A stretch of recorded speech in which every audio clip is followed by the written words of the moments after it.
Social anxiety isn't a flaw. It's a brilliant evolutionary design. Over millions of years, your brain developed this response to keep you safe in groups, where survival depended on the social acceptance. Every person you've ever met experiences social anxiety, even the confident colleague in meetings or the charismatic public speaker. The difference lies not in whether they feel it, but in how they interpret it. Social anxiety is your brain's way of signaling this interaction matters. It's not weakness. It's your social survival instinct at work. For our ancestors, rejection meant literal danger. No tribe, no protection, no food. That flutter in your stomach before meeting someone new, that's ancient wisdom urging, stay connected. Once you see anxiety as normal and universal, its grip loosens. It shifts from enemy to ally. Next time you feel it, remember you're human. Your brain is functioning perfectly. You're far from alone. Chapter 1. The Social Muscle and Micro Skills. Social skills are like muscles. They strengthen with practice.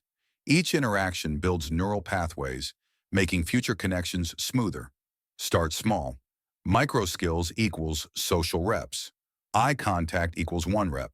A follow-up question equals another rep. Sharing a story equals another rep. Avoid overtraining. Progress gradually like lifting weights. Even the most socially adept began where you are. Consistency beats intensity. Chapter 2. The 70-30 Rule and Active Listening.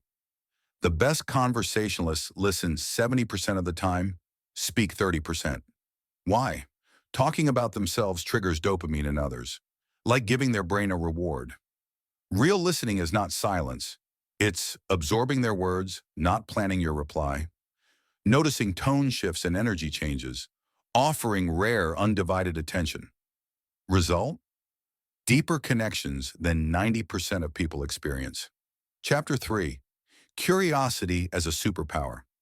Curiosity transforms interactions. Each person is a book with untold chapters. Ask, what fascinated you today? Instead of, how was your day? Watch faces light up when you genuinely listen. Curiosity displaces anxiety. Your focus shifts from you to them. Chapter 4. The 3 People Theory. Everyone has 3 versions: who they think they are, who others think they are, who they truly are. Understanding this fosters patience and reduces misunderstandings. Chapter 5. Question funnel and memory techniques. Guide conversations like a funnel.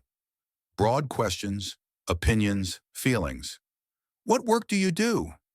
Why'd you choose that? What challenges you? Pair with the memory palace. Mentally store details in imaginary rooms to recall later. Chapter 6. Echo effect and body language.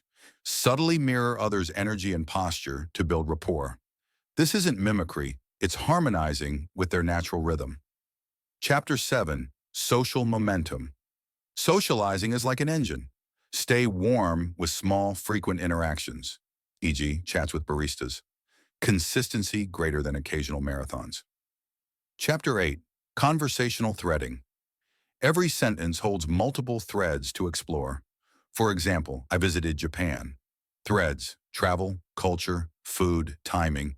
Weave threads plus open loops, unfinished stories, to keep dialogue flowing. Chapter 9.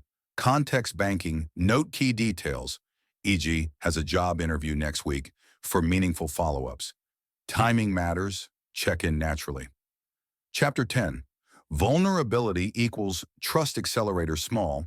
Strategic disclosures, for example, I was nervous too. Release oxytocin, deepening bonds. Progress gradually. It's a staircase, not a cliff jump.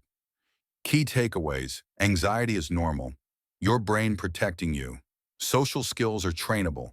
Start small, stay consistent. Listening greater than talking. Be a brain rewarder. Curiosity unlocks connection. Ask better questions. Vulnerability builds trust. Share strategically. The world needs your unique voice. Start your next interaction with intention. P.S. Like this? Subscribe for more. Share your thoughts below.